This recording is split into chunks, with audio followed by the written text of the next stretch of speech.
Squad 51, injury in a pool, 55760 West Penrose Boulevard. 55760 West Penrose Boulevard. Cross Street, Ackerman. Time out 11:21. 5110 for KMG 365.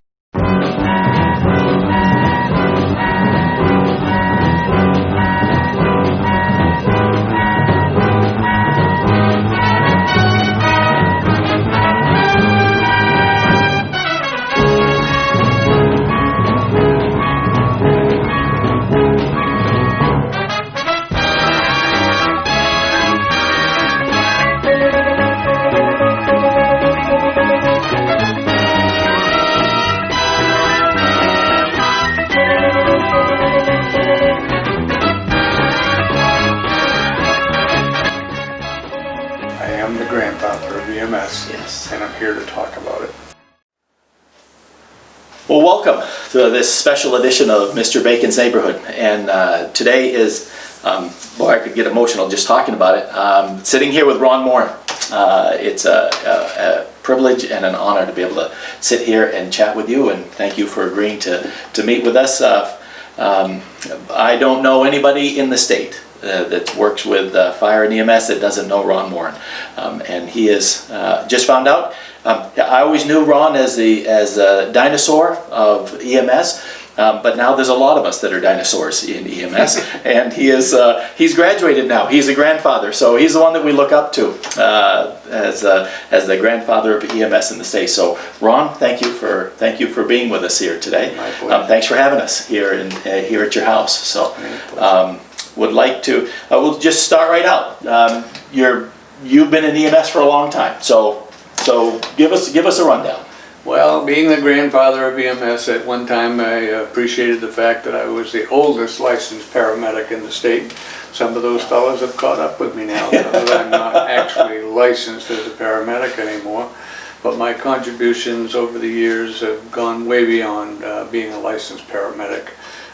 Being a graduate of the class of 1982, the first paramedic class that was ever in the state of Maine, was held in Lewiston, Maine, and our good friend Gary Crocker, Maine comedian, was the adult education director who signed our certificates back then. Oh my word. So there's a little bit of history there.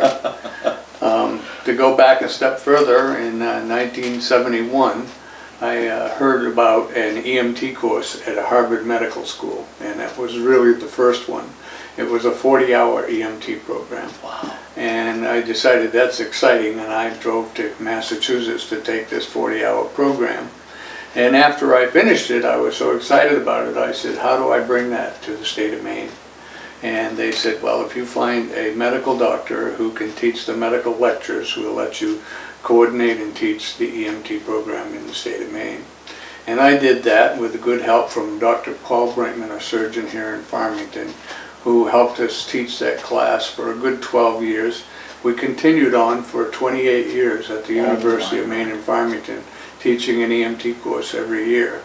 So while my wife and I never had any children, we raised thousands of EMTs. Yes, you did. Dr. Paul was relieved of his duties after about 12 years when they allowed us to teach the entire program by ourselves.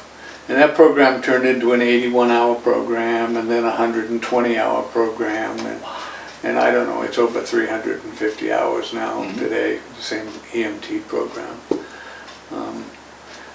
Continued on with that until somewhere around 1994, when we had I'd been running an ambulance service at Sugarloaf for 30 years, and we had a first responder program up there and taught many first responder classes at that time. Went on to develop the Maine EMS Honor Guard in 1994 when we had a helicopter crash and we lost a couple of paramedics and a patient in a helicopter crash. We had a memorial service in Portland, and I remember it distinctly because the procession that led to the memorial service was led by the Boston EMS Color Guard. Wow. And that kind of upset me that we didn't have one. Sure. So I invented one. And that was 25 years ago that we introduced the Maine EMS Honor Guard at the Samoset Resort. that was quite a good part of my life, giving to EMS in a different way other than being a paramedic, but returning to EMS with funerals and award ceremonies and parades, etc., etc. So then along came the paramedic program, and in 1982 I became a paramedic and worked as a paramedic for another 20 years. Wow. So this year actually rounds off 50 years in EMS for me. Wow. Congratulations. That's I actually was an ambulance driver in the Navy in 64 to 68. Wow. Because I was E5 single and had 21 points on my Navy driver's license, they said, well, we're going to put you on duty as an ambulance driver. So a couple nights a week I would sleep in the infirmary with the hospital corpsman and drive an ambulance when there was an incident that needed the corpsman. Oh my word. When we would go off base because a Navy person was involved in an accident, I ended up helping extricate people from wrecked cars because corpsmen didn't know how to do that. So when I came back to Maine after that, and I ended up being a patient, I actually burned myself pretty bad with cooking grease and had to take an ambulance ride, and it didn't go very well. So I went back after I got out of the hospital and asked the guy what the problem was, and he said, well, we're pretty much a volunteer ambulance and we didn't have a driver that night, and it took us a long time to get to you because of it. So I told him I was an ambulance driver in the Navy, and he took me on as a driver. Wow. Next thing you know, I took a first aid course in CPR, and I was a licensed ambulance attendant by the Department of Human Services. Oh my word. Before Maine EMS was born. Isn't that something? So nowadays, when paramedics get offended because somebody calls them an ambulance driver, I pull out my certificate here and show them that I was actually a designated ambulance driver in 1969. That's amazing. This ambulance driver and emergency personnel course held at Maine Medical Center taught us how to lace up a patient in a Stokes basket with 50 feet of manila line, and it taught us how to deliver babies in bunkers in case of a civil defense emergency. Wow. But they never taught us how to drive an ambulance. So later on in life, Maine EMS was born, and a course called Ambulance Vehicle Operator course was born. Yeah. And myself and Dwight Corning were the lead instructors back then. Wow. Along by Ham Robbins and a couple of other people. We taught ABOC at the Cumberland County Fire Attack School for 14 years every year. And later on, the advanced course was developed. Yep. And Ham Robbins became an instructor with us. And we were doing advanced courses at the Brunswick Naval Air Station. We had a skid pad where we could drive ambulances on water and put them into a skid and try to recover. We had an incident after about 4 years where one of the instructors allowed his student to go more than 28 miles an hour and rolled an ambulance over. Oh. And that was the end of the advanced training in the state of Maine. Wow. So you've had your hand in a lot of firsts when it comes to pretty much anything in EMS in the state. I think so. I was actually on the committee that was developed by Maine EMS back in 1975 to design an ambulance, and meaning we're going to put together a specification on ambulance design criteria. Well, I had a little touch of that at the 40-hour EMT course. There was a chapter in the book on ambulance design. Wow. And shortly thereafter, when I came into my hometown to help them out with an ambulance, I ended up building an ambulance out of a van in 1969. Gee whiz. And did all the cabinet work, the lighting, and the Cyreno light bar, as I remember. And then when I moved to Sugarloaf to start an ambulance service, I started building ambulances for myself because I couldn't afford to buy one. Oh. And so I would buy Chevy Cube vans or Ford Cube vans and build them into an ambulance. And shortly thereafter, people started knocking on my door asking me to build one for them. So I was on this committee for the state of Maine to write the ambulance design criteria. And that design criteria still exists today. Wow. With only a few minor changes. Some doctor went on a transfer from Augusta to Maine Medical Center and decided that ambulances ought to be air conditioned. Oh. Well, because I lived at Sugarloaf and I didn't really care much about ambulance air conditioning, it wasn't in the specification.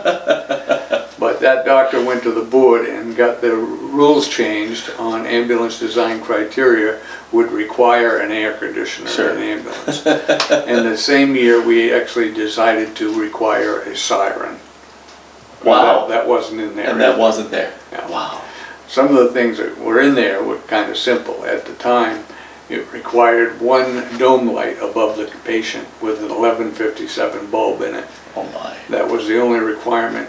And to this day, that stuff hasn't changed. No. So I could actually go out in the garage and build an ambulance today to the specification required by the state of Maine and get it passed and approved. And I'm awful tempted to build one with one 1157 dome light. Wow. Yeah. So how long did you build ambulances for? Well, actually, up until the year 1990, I was building ambulances for myself and other people. Yeah. When I got to the point where I was building about 6 a year, I couldn't keep up. No. And so I went out and found a vendor and manufacturer in New Jersey to do the building, and I would just do the design and sales. Yeah. And that's what I still do today. Wow. Yeah.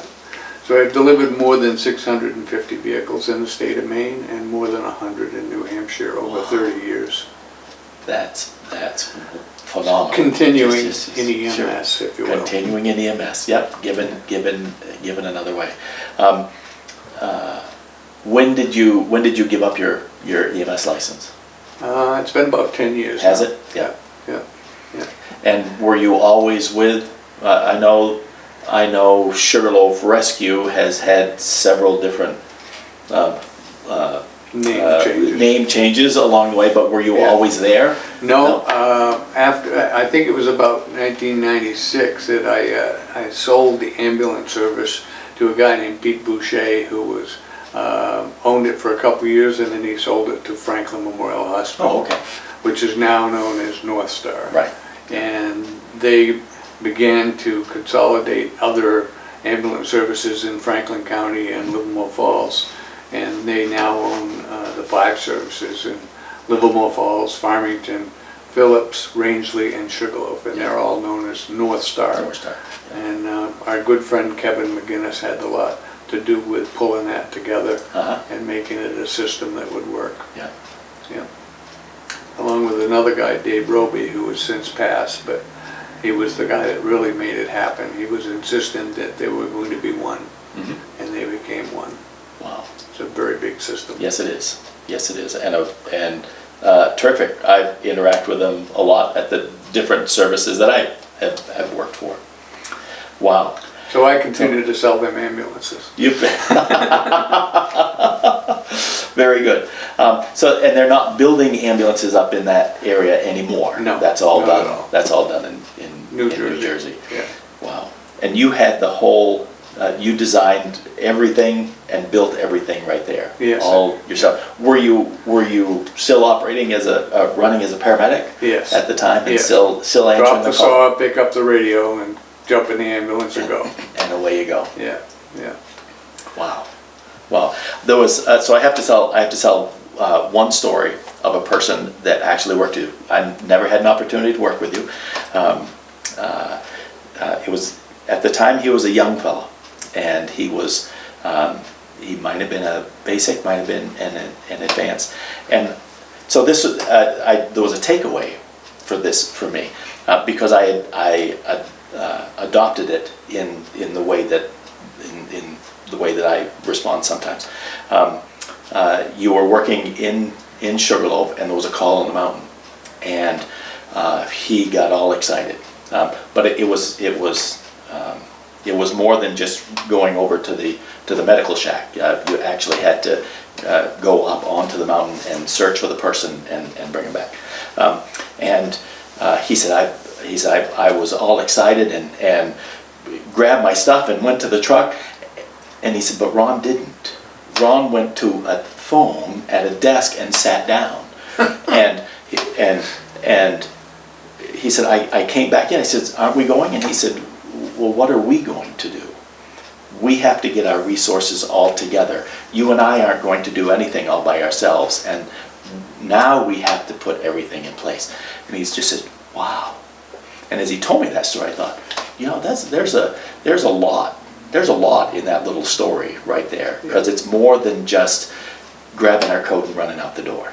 There's a lot of work, and especially with something like that. So that was my one takeaway. Without ever having been in a class with you, I have taken that on and have passed that story and have told that story to many young folks that are just, as soon as they hear a bell, they want to go and hurry up and get there and not think about the process of actually getting there. So I can say thank you for that without ever having been in a class. So Which leads me to talk about the search in 1975 for a young 4-year-old who was lost at Chain of Ponds campground, and ended up being the largest search in the state of Maine. And I ended up being an incident commander on a picnic table at a campground at the Canadian border with a GE rotary phone that I took out of the ambulance and screwed to the picnic table. oh my word. Was the only communications in and out of there. And that search ended up being Maine's largest search ever. At the peak of the search, we had 1,500 National Guard troops and hundreds of volunteers searching the woods for this 4-year-old child that was never found. And that search lasted 4 weeks, and we went back for 2 weeks in the spring with divers and searched the ponds. And it was probably the largest search ever. And that I take away from that today would be mighty different, because the only communications was that rotary dial cell phone, mobile phone from a private telephone company. And that's all I had in the ambulances back then was that. But every piece of communication in and out of there came across that phone from a picnic table. And my wife and I slept in the back of the ambulance many nights waiting for something to happen. On sunny Sunday, September 7th, we went to the summit of Sugarloaf and got married. And then the next day, we went back to the search and spent 2 more weeks. I'll never forget it. At one time, the mother of the child had some pull with the National Guard, and they ended up bringing a C-130 heat scanning aircraft from Georgia to Maine. Wow. It was designed to search for the Viet Cong in the woods with heat scanners. And they scanned that whole area. We never found a thing, but that's how big that search was. Jeez. I have a lot of history in my life that is very emotional. Sure. That's one of them. And every year at our anniversary, my wife would sit and talk about it. Yeah. So that was 46 years ago. Yeah. Yeah. But a lot of those mountain rescues, you know, we did. I would say probably we did 2 or 3 each summer on the Appalachian Trail. We actually started having winter hikers and doing winter rescues. Sure. And we had a search on Crocker Mountain one time when we had called in the Navy Survival Training rescue team from over there in Reddington Township. There's a hidden survival camp. I've heard about that. And we brought those guys in, and they showed up at my command post with white snowsuits and white furry collars and white boots and white gloves. And when they went out in the snow, you couldn't see them at all. They actually found the guy, and at the time we found the guy, he was frozen.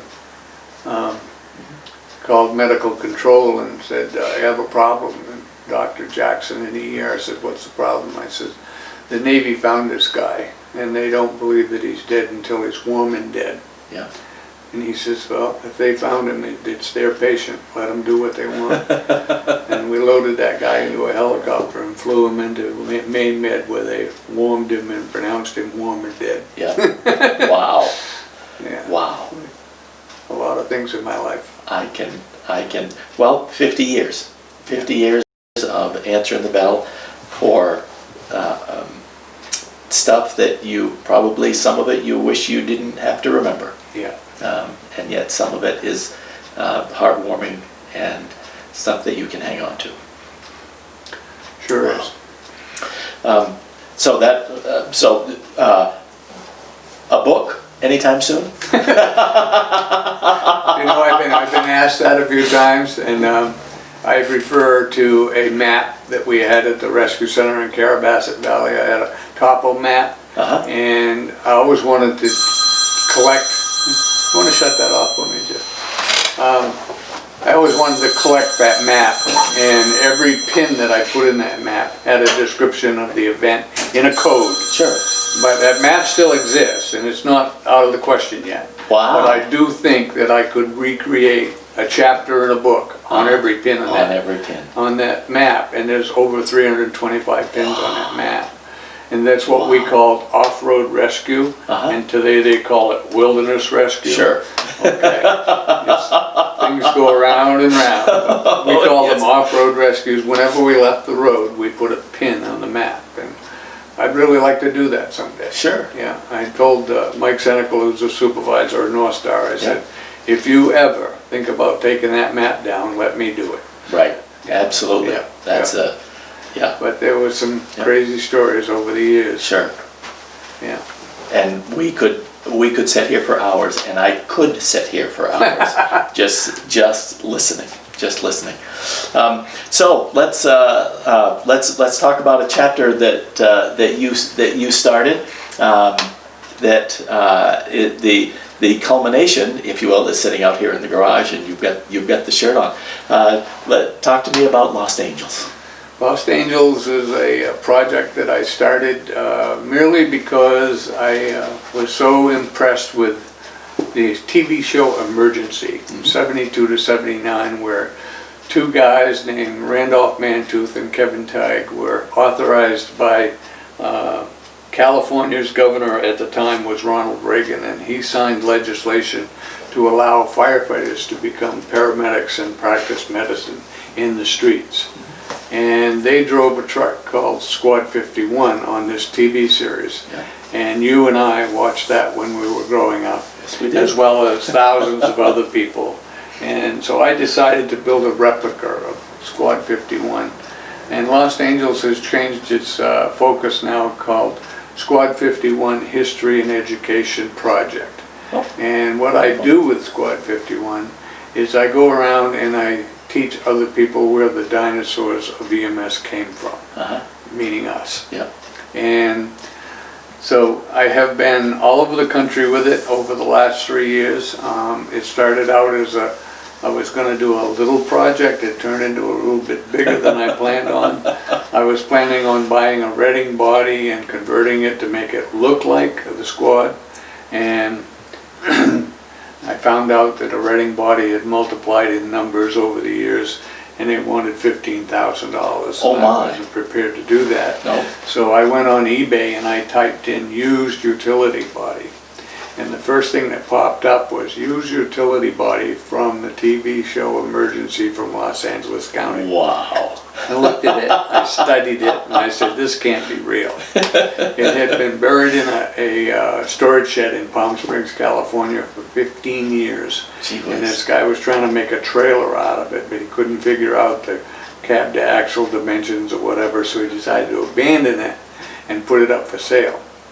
Well, I'll tell him right to his face I stole it for $750. Wow. He had no idea what that body was worth. Well, I flew to California and dug it out of the storage shed and was amazed to find it in immaculate condition. A few dents here and there, but everything about it was just beautiful. And so we loaded it into a Penske van and brought it home. And I went shopping for a Dodge Dually. I wanted to have a Dually like the TV show. Sure. And found one beside the road down in Chelsea and bought it for a little or nothing, threw a battery in it, drove it home, put it in the garage, and the next day when I woke up, I opened the garage door and I realized it's got square headlights. That won't work. Oh. 72 had to have round headlights. So I gave that away and I went shopping, and a friend of mine on Facebook said, Alton Fire Department's putting a 72 Dodge Dually out for bid. It's a brush truck, but the chassis is what you want. And so I bid on it. They had a meeting with the association to open the bids, and they had 59 bids. Oh my. I said, oh my God, what am I going to do? So I had talked with one of the guys at the fire department, who was an old timer who was there when the truck was bought for the fire department in '72, and he had sentimental value. So I asked him how many sentimental dollars he had, and he wouldn't tell me. But another guy told me, well, that's the problem. He's got a lot of money, and he wants that truck. Oh. So being that my radio number was 7-1 all these years, I decided to bid $7,100 for the truck. Wow. And tell the story of what I was going to do. Yeah. So when I wrote the story on how I was going to make a history-making event and educate the world on the dinosaurs of EMS came from this show, then the committee bought into my story. And they opened the bids, and I was like number 38 at $7,100. And actually it was 7171 that I bid. And the next bid they opened was $670 more than mine. Oh. This guy next to me throws an elbow at me. He says, don't you worry, I got this. And I said, what do you got? He says, don't you worry, I got this. Madam President, are you ready for a proposal? And she said, I think we are. And about that time, the guy raises his hand up and he says, I have something to say before you take a proposal from him. He says, I want to tell you that I think the worst thing that could happen to this truck is some son of a bitch would want to buy this truck and turn it into a dump truck or something like that. He found out that's what the other guy wanted to do. Oh. So everybody laughed, and the guy made his proposal to award the bid to Mr. Morin, even though it wasn't a high bid, and I won the bid. Wow. So that's the chassis that I have, and I bought that truck with 7,980 miles on it. Oh my gosh. So we put it all together, and with the help of my crew and various other people in the neighborhood here, we made the Squad 51 replica that it is today. Wow. That is quite a story. And then I continued with all of the shows that I've done over the last 4 years, that everywhere I go, somebody has something to donate. And the truck is fully stocked with all of the equipment that needed to be from that generation, including the Orange Box Biophone and the defibrillator Datascope 3 Wow. and Datascope 2. I had the wrong datascope, and a guy in Connecticut says, you got the wrong datascope, and he says, I got the right one. When you come by, stop by and I'll give it to you. Oh my gosh. So, and then the Orange Box was donated. Everything on the truck was donated, except for some stuff that I own because I own an ambulance service in the 70s. Sure. So when you pull out the old black ambu bag and people look at that and, oh, by the way, this is not designed for cleaning. You would take it into the sink while you were doing dishes after dinner, and you'd put hot water into it and slosh it around a bit and dry it out with a hairdryer and then put it back on the truck. Yeah. And by the way, it probably still has spaghetti and meatballs in it from the 70s. And I tell that story a few times. I think probably the most rewarding part of my last 4 years is when the dinosaurs with the gray hair come up and hug you and say thank you. Thank you for preserving history. Mm-hmm. Gee whiz, that's... Which is what your sister did today, by the way. Yep. You can edit that out if you want. Wow. So this is... so being a chaplain and a pastor, the verse that comes to mind is Jeremiah 33:3. This is God is speaking. He says, "Ask of me of anything you want, and I'll answer you, but I'll answer you in a way that you have never even thought of. And I think of that verse because this isn't what you thought of. It has this. You wanted to recreate Squad 51, but you never knew that it would get to this. That it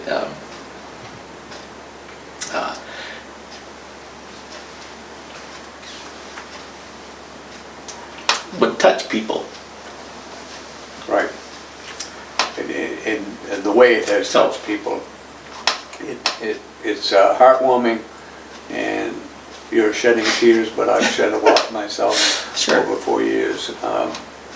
And I have people like A.J. Heitman call me up from EMS today and say, I need you to bring your truck to Baltimore, to Philadelphia, to North Carolina, to National Harbor, Maryland, and I'll give you a space. Wow.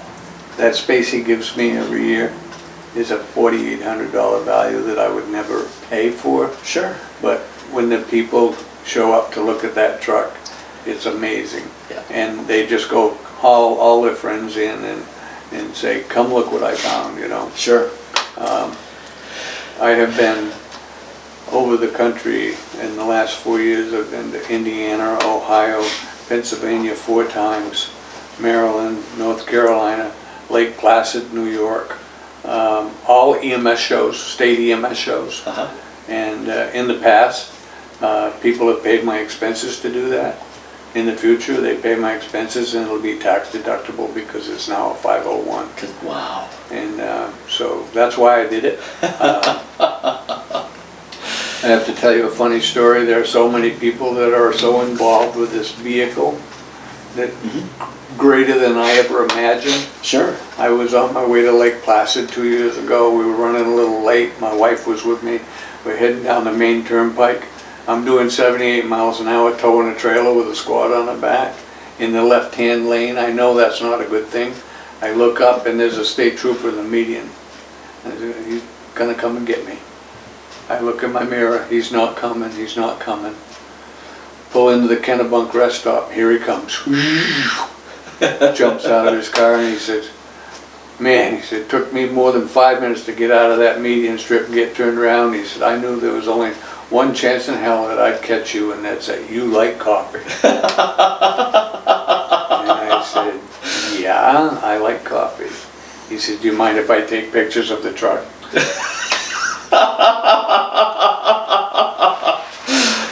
So I obviously let him take pictures, and I took his picture in the truck. He told me, he said, my wife loves this show, she's going to be so jealous of this. And I said, all right, get in the truck. And I took his picture in the truck. And wow. Yeah. That's that. It's one of many stories. And I've developed an attitude now, every rest stop is good for 45 minutes. Sure. So what is your plan with the foundation? As you move forward? Well, we really don't have a definitive plan other than continuing to do what I'm doing, and educate the younger folks.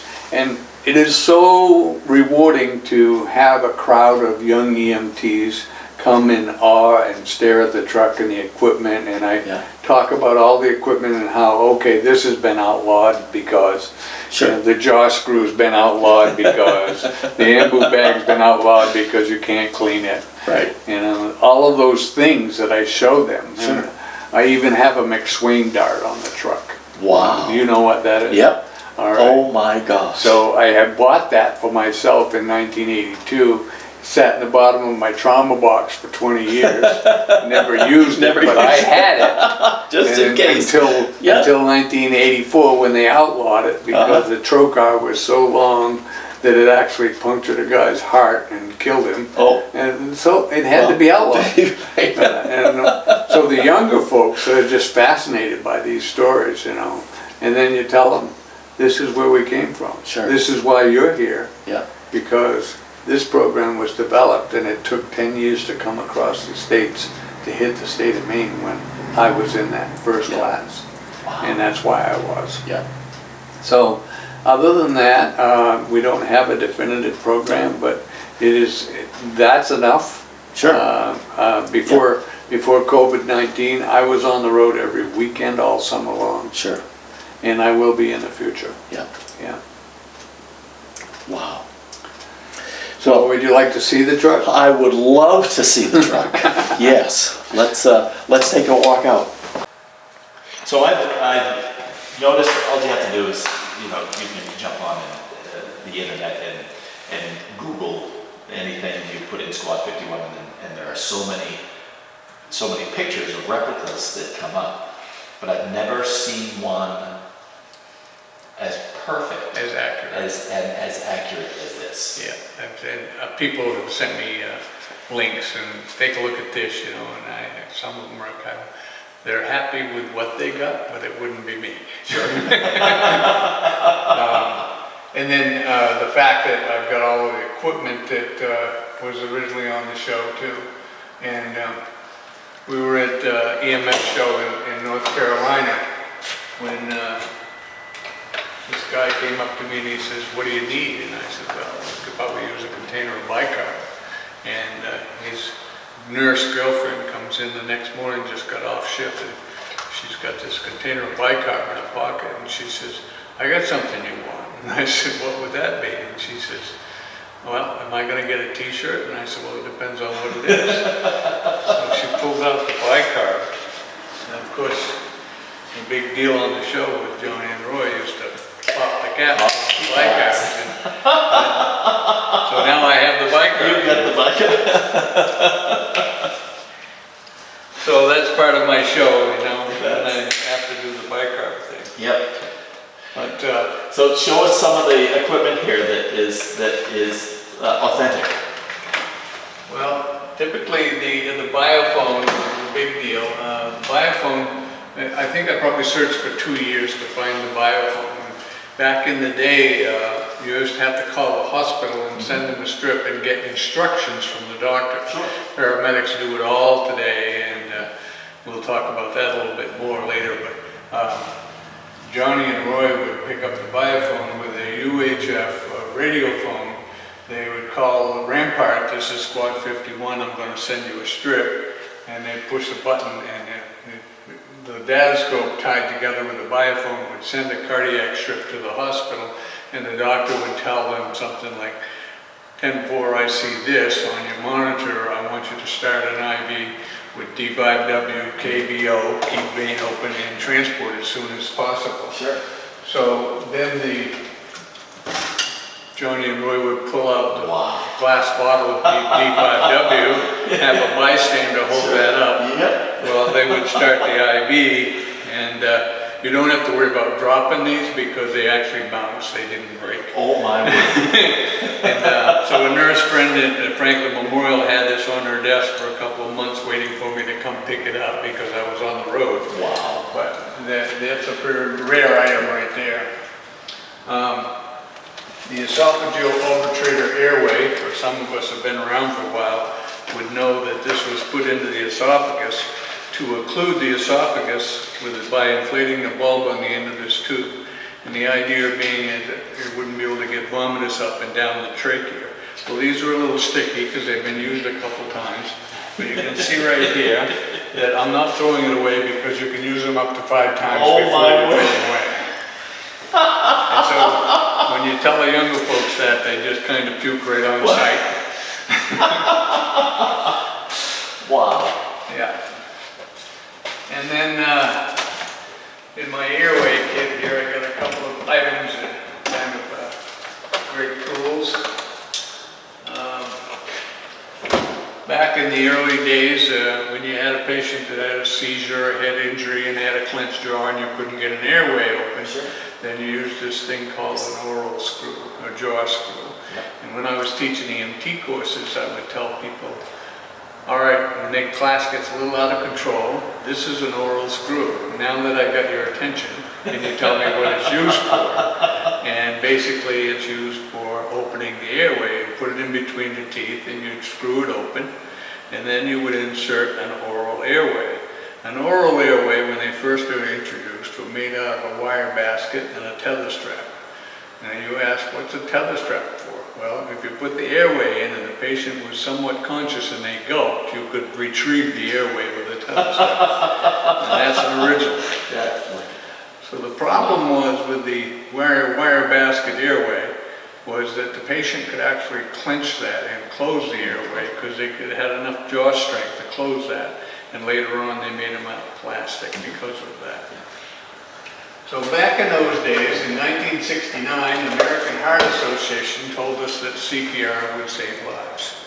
And so CPR was introduced in 1969, and then they discovered that people were getting drunk in bars and choking on the steak that they were eating, and it would cause them to have what's called a cafe coronary, because they lose their airway, they lose their ability to breathe.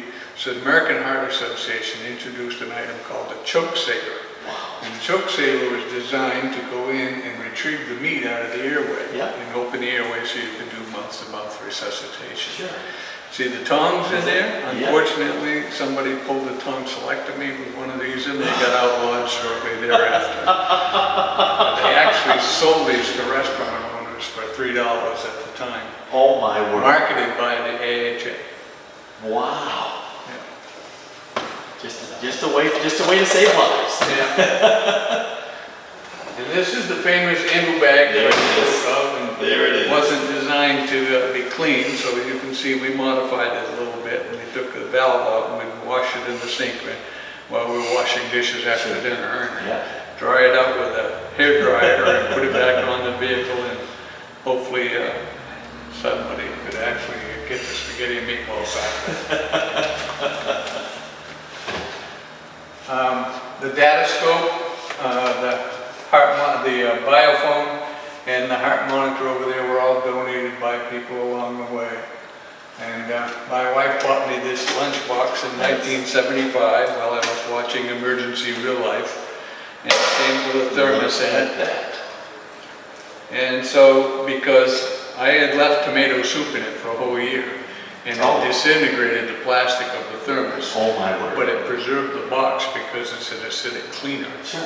And so the box has no rust, it has no dents, and it's worth $2,000 today. Oh my word. Because it's an original. You didn't have to find it anywhere. You just kept it for since '72. Yeah. Oh my gosh. Yeah. Worthy to be on the truck. Yeah. Well, this is wonderful. So the rest of the vehicle has a bunch of equipment, but if you can pick this up, I don't know, inside here. This, when I bought the body from California, the lettering that's on these drawers was there, and this was handwritten by somebody at the LA County Fire Department. And so I preserved it by putting a piece of tape over it when I painted the truck. And then we went back and clear coated over that because that's all original lettering right there. Wow, so the box actually was in LA County. In LA County. Wow. Yeah, and that's some living proof of it right there. Yeah. But, the condition, it's been repainted because the cab was a different color and I wanted the cab and body to match. Sure. So I went to Dodge and asked them for the paint code for 72 Dodge, and they said it's red. And I said, well, do you have a paint code? It's Dodge Red, 1972. That's the best they could do. But because the interior headliner in the truck is metal, it was painted. And so we scanned the interior headliner to get the paint code. Yeah. And so that's 1972 Dodge Red. And so we've ended up painting the body and the cab to match the headliner. To match the headliner. Wow. Yeah. Just a true labor of love that has touched thousands of people. Yeah. So wonderful. This is it's an honor. Thank you. Thank you for showing. Thank you for doing all the work. Would you like to go for a ride? I would love to go for a ride, and maybe we can talk while we're out and about driving around. Sounds like a plan. All right.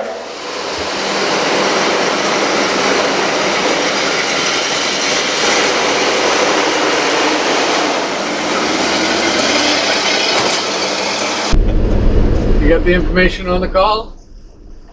You got the street address? Yes, I have the street address and cross street. Captain Stanley's gonna give it to us anyway.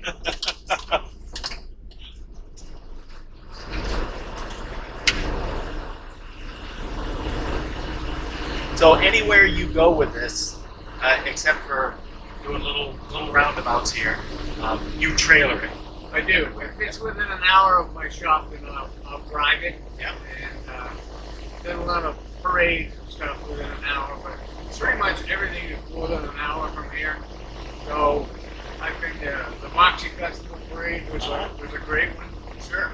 I heard about it late, and I signed up for it. And they said, well, you know, you got to get your facts in before 5 o'clock today, and it was like 4:30. So I filled out the application and the paperwork and sent it in. And I called her back at 5 minutes to 5 and said, "You get my paperwork yet?" She said, "Oh, let me check the fax machine." "Okay, I got you. You're all set." Well, the lady that was running the show had no idea what Squad 51 was. Oh. But her husband, who was assisting her, picked up the paperwork and said, "Oh my God!" we ended up being number 2 in the parade Oh, wow. because her husband knew what it was. So, the Yarmouth Festival Parade, you know, we've done a bunch of big ones and done a bunch of little ones. A good friend of mine from Mechanic Falls, his sister called up and said, "Would you like to come down and do a drive-by for Peter's birthday party?" And so I drive about an hour to get to Peter's, where Peter's staying, and I do a drive-by, and he's standing out at the end of the driveway, and he's the only one there. Oh. I said, okay, I did a drive-by all by myself. So it's little as that, but it's big as the Moxie Parade. Yeah. So I think that address is on Cemetery Road, which is right up here. Okay.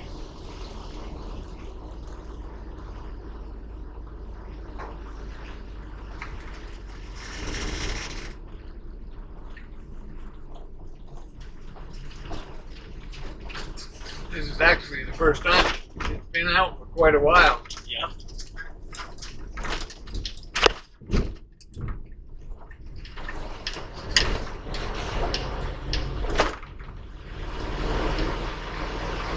And on the show, short of a double, they did all their driving. Yes, and Randy never actually told me there was a double. He just insisted that he never drove that truck. Wow. And everybody says, "Oh yes, there were 2 incidents where he was actually driving the truck, and one of them was when Roy got hurt and Roy was being transported to the hospital. Yeah. Randy was driving the truck. So in my own mind, I believe it was probably a double. Sure. Because he insisted he never drove the truck. And it was so funny when they were doing that thing at the Samoset, asking him, "If I open the driver's door and you happen to trip and fall into it, and I could get a picture of that." He said, "That could happen, Ron, but open the passenger door because I never drove that truck." Wow.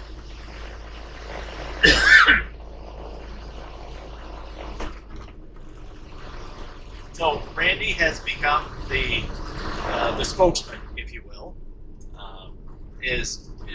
Does Kevin do anything? Kevin's still acting, and he doesn't do anything with the fundraising for the museum, but Randy's under contract with the LA County Fire Museum Oh, okay. to raise money for them. So when he goes out on the road, he gets paid a fee for showing up and doing a keynote address. Yep. Plus, all the money that he raises from doing autographed pictures goes to the LA County Fire Museum. Oh, very good. As a result of that, there's contracts, copyrights, and trademarks Sure. that he would actually not supposed to be seen with my replica truck. Oh. And so we're pretty cautious about it. Wherever we're together, we're usually at least 25 feet apart. Yep. And he's pretty conscious about not roaming over and leaning on the truck. Sure. But we've had some fun because of it. At first, if I sold a T-shirt, he wasn't allowed to autograph it because of the copyrights and everything. Oh. But recently, in the last year, he's been autographing our T-shirts. I was using T-shirt money to pay my expenses for travel, Yep. And probably, I think it was in Baltimore the first year that I did EMS Today. I sold $4,800 worth of t-shirts. Oh my on a word. weekend. Oh my word. Yeah. And they were all the Los Angeles. Yeah, Yeah. and what they have is a logo of the truck on the back of the t-shirt and then the Maltese on the front of the t-shirt. Yep. Yeah.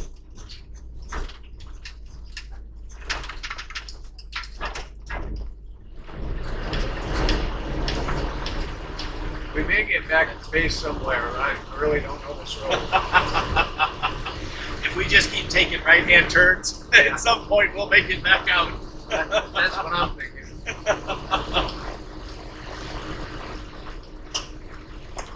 And you do all your own work on this. Yeah, I hired a lot of it out, like the mounting of the body. The shop next door, Collins Enterprises, mounted the body for me. Yeah. And he had a guy that painted at the time that actually repainted it for me. Yeah. But everything else we've done ourselves. The story about the light bar that you mentioned earlier, not being the right light bar. When I first started getting this idea I was going to do this, the first thing I found was the Twin Sonic light bar on eBay for $200, and I said, there it is. So I bought the light bar, and it had been shipped to me. I was unpacking it, and my wife said, what the hell is that? And I said, that's a Twin Sonic light bar from the 70s. And she said, well, what are you going to do with it? And I said, I'm going to find something to put under it. So she don't ask questions anymore. Nope. So the next thing is that Randy was at the show at the Samoset, and he said, you know, Ron, that's not the right light bar. And I said, I do know, but I paid $200 for that light bar, and one like the California Twin Sonic that we really need is more like $5,200. Wow. And I said, but I'll get it. And I found this guy in California who I came across on Facebook, and he rebuilt light bars. So I called him up, and it turns out he had 50 Twin Sonic light bars, and he'd build whatever you want. So when I told him what I wanted, and I told him what I was doing, he got very involved in the project, and he said, I want to be involved. He said, normally that light bar would cost you $5,000. Wow. And I said, what are you going to do for me? He says, I really like your truck, and I really want to be involved. He said, I'm going to sell you the light bar for $1,000. Oh my So word. I now have the California Twin Sonic. And when I went to California to the museum, I showed a video of the light bar to Randy. I said, see, I told you I'd get there. Yeah. So, you mentioned your wife several times as we've been chatting here, and I don't know if you've ever seen the movie Field of Dreams. I don't. Well, it's is a that baseball the movie. baseball? Where he builds this baseball field out in the middle of a cornfield, and his wife initially is not all that excited about the fact that he's going to plow up some of his crops. This has become very, very encompassing and has grown to be much bigger than you had ever thought. How has your wife, or how was she when you got started with this thought, and then as it has grown? She thought it would be a fad that would go away and I'd eventually sell the truck or something, but then it grew, and she actually started going to shows with me and seeing what it would do. And she actually went to Lake Placid, New York with me, and saw the reaction of people.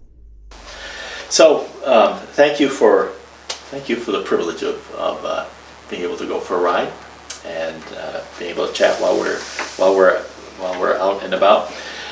So that leads us to EMS has been your life.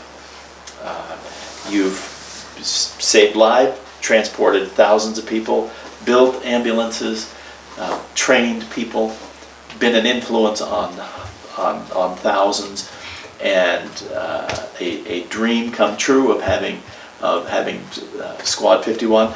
And then one day And then one day, I was loaded the squad onto the trailer, and I took it to Portland. I was going to spend the night, and on Saturday morning we were going to do a drive-by at the Maine Veterans Home and the Scarborough Fire Department, which is a new building, and just do a drive-by. And apparently I unhooked the trailer and the squad and went out to get something to eat, and on the way back some event happened where, driving my truck, I had an arrhythmia and a cardiac arrest behind the wheel of my truck. Wow. Stand by for EMS call. Ranger 44, with ambulance 41 to 198 Maine Mall Road, Five Guys Burgers and Fries. For an accident, there's a male involved not acting right after airbag deployment, channel 7. Ranger 44, ambulance 41, Five Guys, 198 Maine Mall Road. It's going to be for a two-vehicle crash with airbag deployment. One male occupant not acting or responding appropriately, channel 7. Right, I'm here in car 42 for that call. Affirmative. Ranger 44. Ranger 44. The male occupant's now unresponsive. Ranger 44, copy. Stand by for EMS call.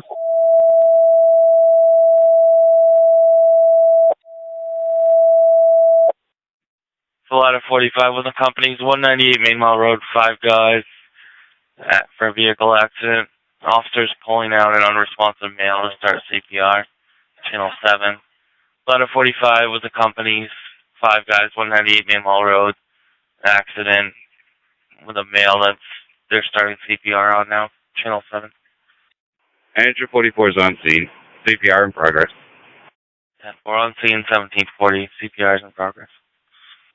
Ladder 45. No. 45, file. We're on scene. They're doing CPR if you don't know.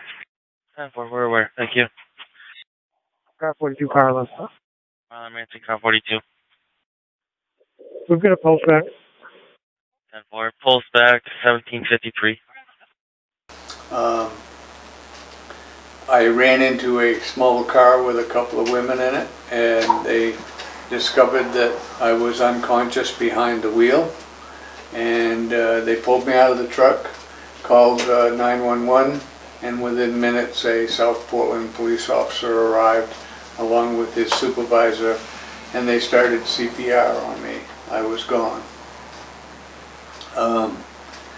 Shortly thereafter, a nearby fire station dispatched 4 paramedics and 9 EMTs. And, Wow.